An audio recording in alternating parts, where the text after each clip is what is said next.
Karen's voice sliced through the calm mountain air like a chainsaw. My wife had been crouched by the old cabin gate, her gloved hands steady as she tightened a new latch onto the weathered wood. She'd been humming softly to herself, enjoying the crisp pine, scented breeze, when the shrill voice jolted her upright. "What exactly do you think you're doing?" She turned, a little startled but polite, brushing a strand of hair from her face with the back of her wrist. A woman in her late 50s stood at the edge of the gravel drive, arms folded tightly across her chest, lips pinched into a scowl. She wore oversized sunglasses and a neon windbreaker, the unofficial uniform of someone who had appointed themselves ruler of the neighborhood. "Just replacing the latch," my wife explained calmly. "The old one was rusted through. See." She held up the corroded piece of metal, flakes of brown crumbling into her palm. But Karen didn't look at the latch. She was already fumbling for her phone, her eyes narrowed with suspicion. Huh? That's what they all say. This cabin doesn't belong to you. This is community property, and I'm responsible for maintaining it." My wife blinked, confusion flashing across her face. "Community property. This is our family cabin. We've owned it for—" Karen cut her off, stabbing the air with a manicured finger. "Don't bother lying. I know every single owner in this development, and I've never seen you before. Trespassing is a crime, you know." The words hung in the air, heavy and absurd. My wife opened her mouth to respond, but Karen was already dialing 911 with dramatic precision, as if she were starring in her own emergency TV special. "Yes, I'd like to report a crime," she announced loudly, pacing in a little circle for effect. "There's a woman here, tampering with private property." "Yes, she's still here." "No, I don't feel safe." She cast a pointed glare at my wife, then turned away, whispering urgently into the phone as though she'd discovered a dangerous fugitive. My wife let out a slow breath, tugging off her gloves and crossing her arms. She wasn't rattled, but her patience was wearing thin. "Look," she said when Karen paused to listen to the dispatcher, "I'm not trespassing. I have the deed inside. My husband and I have been coming here for years. You must be new around here if you don't recognize us." Karen's laugh was sharp and humorless. "Nice try.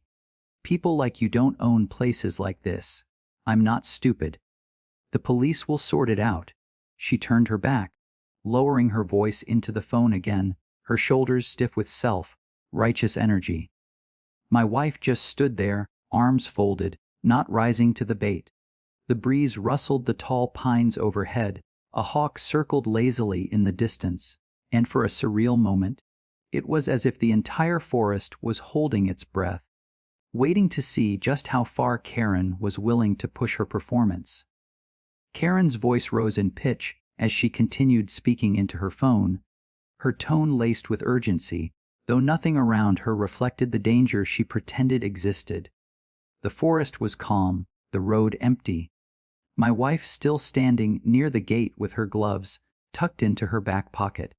Yet Karen spun a tale as though she had stumbled upon a burglary in progress. "Yes, officer, she's still here," she said, enunciating every syllable as if performing for an invisible audience. "She's messing with the gate. It's very suspicious. I don't know what kind of tools she has. Looks dangerous. Please send someone quickly." Her voice quivered just enough to mimic fear, though her body language betrayed her, chin high, chest puffed out, eyes darting to my wife like a schoolteacher certain of catching a student in the wrong. My wife sighed, shifting her weight to one leg. She had dealt with people like this before. People who saw what they wanted to see, people who mistook confidence for guilt, people who thought authority could be summoned with a phone call. She raised her voice, just enough so the dispatcher on the other end might hear. "This is our property," she said clearly, holding up the weathered metal latch as if it were Exhibit A. "This cabin belongs to my family. I have proof inside if you'd like me to show you. I'm not trespassing. Karen snapped around, eyes blazing. Don't talk to them. I'm the one making the report. She took a step closer, pressing the phone harder to her ear. Yes, she's trying to interfere now, telling lies. I feel very unsafe. She's aggressive, aggressive. The word hung in the air, bitter and absurd. My wife hadn't moved more than a few steps since the confrontation began. Her voice hadn't risen above a firm conversational tone. Still, Karen's imagination painted her as a threat. You should be careful what you say. My wife warned evenly, her patience thinning but her composure intact. False reports are a serious matter. I haven't done anything wrong. If you wait a minute, you'll see that for yourself when the officers arrive. Karen tilted her chin higher, a smug smile flickering across her lips as though victory were already hers. Oh, I'll wait, she said, pacing again, heels crunching against gravel. I've seen people try to sneak into cabins before. They all think they can get away with it. Not on my watch. I protect this community. The self-importance in her voice was almost comical, but my wife didn't laugh. She folded her arms, fixing her eyes on the treetops instead of the woman in front of her, silently willing the situation to resolve before it spiraled further. Karen turned away, lowering her tone into the phone as though narrating a suspense scene in real time. She's still standing here, watching me. I don't know what she might do. Please hurry. The irony was sharp enough to taste. The only threat present was the one Karen was inventing, word by word, into the ear of the dispatcher. The pines whispered in the breeze, the mountains stood steady in the distance, and still, Karen's drama filled the quiet, turning a peaceful afternoon into something absurdly dangerous. The crunch of tires on gravel cut through the tense silence, and Karen straightened as though the cavalry had finally arrived.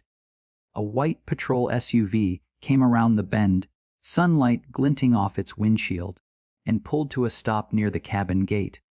Two uniformed officers stepped out, one tall and broad-shouldered, the other younger, with a notepad already in hand.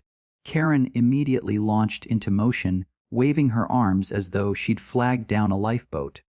"Officers, over here," she called, her voice carrying down the quiet road. She marched toward them, pointing dramatically back at my wife. "That's her. That's the woman. She was tampering with the gate, possibly breaking in. I'm so glad you came in time." The older officer, clearly seasoned, didn't rush. He studied Karen for a moment, then turned his gaze toward my wife, who was standing calmly by the gate, arms folded across her chest. There was no panic in her posture, no guilt in her expression, just a quiet readiness. "Mom," the officer said, addressing my wife, "can we see some identification, please?" Of course. She reached into her back pocket and handed over her driver's license without hesitation. Then, anticipating their next request, she nodded toward the cabin. "I also have the deed and property documents inside. My husband and I keep them here in a safe." The younger officer glanced at the ID, then at his partner, brows slightly raised. Meanwhile, Karen was still buzzing with energy, circling them like a moth around a porch light. "Don't be fooled," she insisted. "She's been hostile since I caught her. I know she doesn't live here. She even tried to threaten me." My wife exhaled sharply through her nose, a restrained laugh at the absurdity. "The only thing I've done is fix a broken latch on my own gate," she said. "She's the one who stormed up and called 911 without even asking me a real question." The older officer held up a hand, silencing both women for a moment. He took the license back from his partner and looked at it carefully. "This ID shows your name is." He read it aloud slowly, then glanced back at Karen. "And you're saying this isn't her property?" Karen nodded vigorously, like a bobblehead on a dashboard. "That's exactly what I'm saying. I've been on the HOA board for years. I know every single owner here. The younger officer tilted his head. You sure about that? His tone wasn't mocking, but it carried a weight that made Karen falter ever so slightly. Still, she pressed on. Positive. She's lying. People like this. She caught herself, lowering her voice but not enough. They try to sneak in and take advantage. The words hit the air with a thud, and even the officers seemed to stiffen at her phrasing. My wife didn't flinch. She just looked at the men steadily, letting the papers in their hands speak for themselves. For the first time since dialing 911, Karen's certainty began to crack. The air seemed to thicken as the older officer handed my wife's license back. He didn't speak right away, but instead exchanged a quiet look with his partner, one of those wordless glances that carried an entire conversation. The younger officer nodded slightly, then pulled a small clipboard from his belt. "Mom," the older officer said, addressing my wife again. "You mentioned you have property documents here." "Yes," she replied, calm as ever. "They're in the cabin. I can grab them for you." Without waiting for further permission, she strode up the stone steps and disappeared briefly inside. Karen's lips tightened into a smug smile, her arms folded like a judge waiting to hear the guilty verdict. "She's stalling," Karen hissed. "You can't let her go in there alone. Who knows what she's hiding? She probably doesn't even know where those documents are because they don't exist." The younger officer scribbled something on his notepad, not responding. The older one simply kept his eyes on the cabin door, his patience carved deep from years of encounters just like this. When my wife returned, a leather folio in her hand, she walked straight to the officers and laid it open across the hood of their SUV. Deeds, tax receipts, and utility bills, all neatly organized and bearing her name, spilled out like irrefutable evidence in a courtroom. The younger officer flipped through the papers, his brows arching higher with each page. Finally, he turned the folio toward his partner, tapping a finger against the embossed seal. "Everything checks," he said quietly. Karen blinked, her head jerking back a little. "What? No. That can't be right. That cabin belonged to the Hamiltons for decades.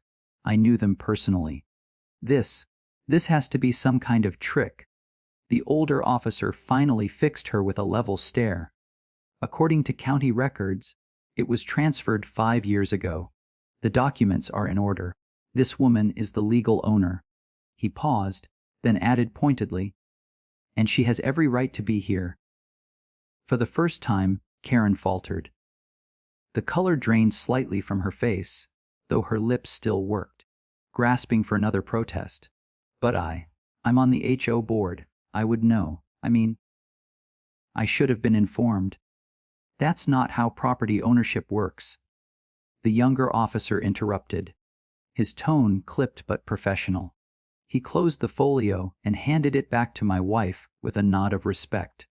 Then came the part that froze Karen in her tracks. The older officer glanced again at the last name on the deed, recognition dawning in his eyes. "Wait a second.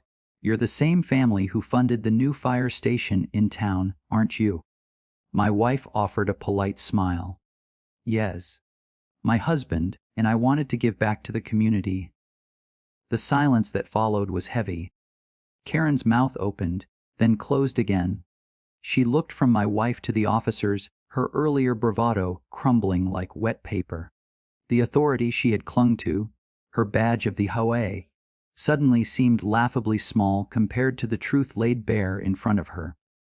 Karen stood frozen, her face caught in a strange battle between disbelief and humiliation.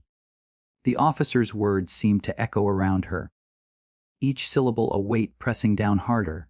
Neighbors, drawn by the flashing patrol lights and the sound of raised voices, had begun to trickle out from nearby cabins.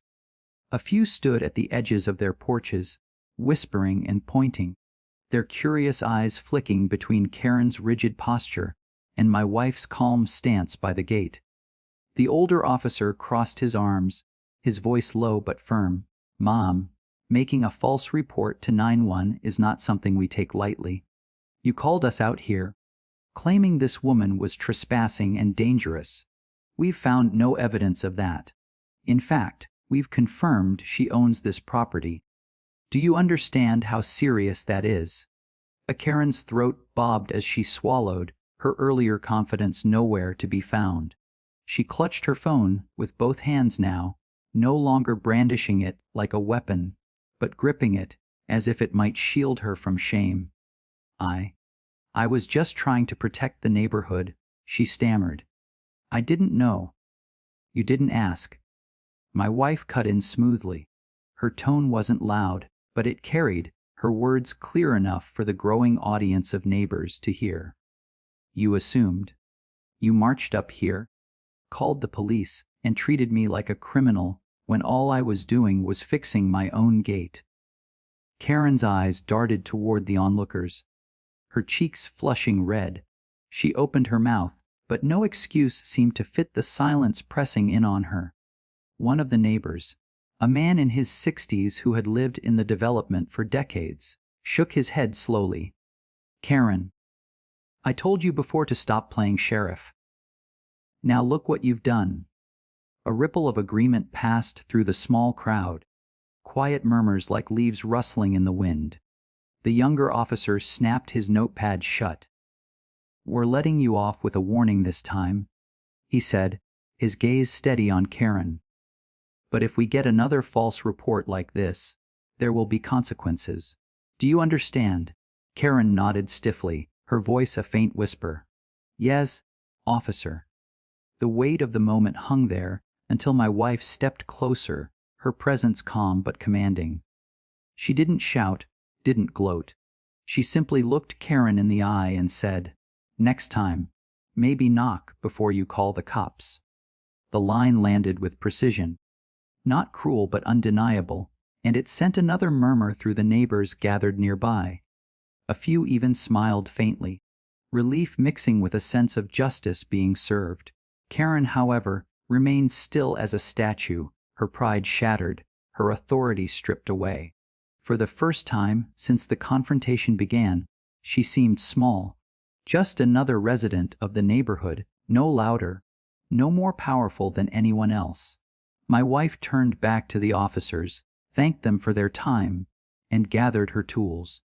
The gate latch clicked neatly into place, as though sealing the matter shut. Behind her, Karen stayed rooted to the gravel, her phone hanging useless at her side, her frozen expression etched with the realization that everyone now saw her for what she really was,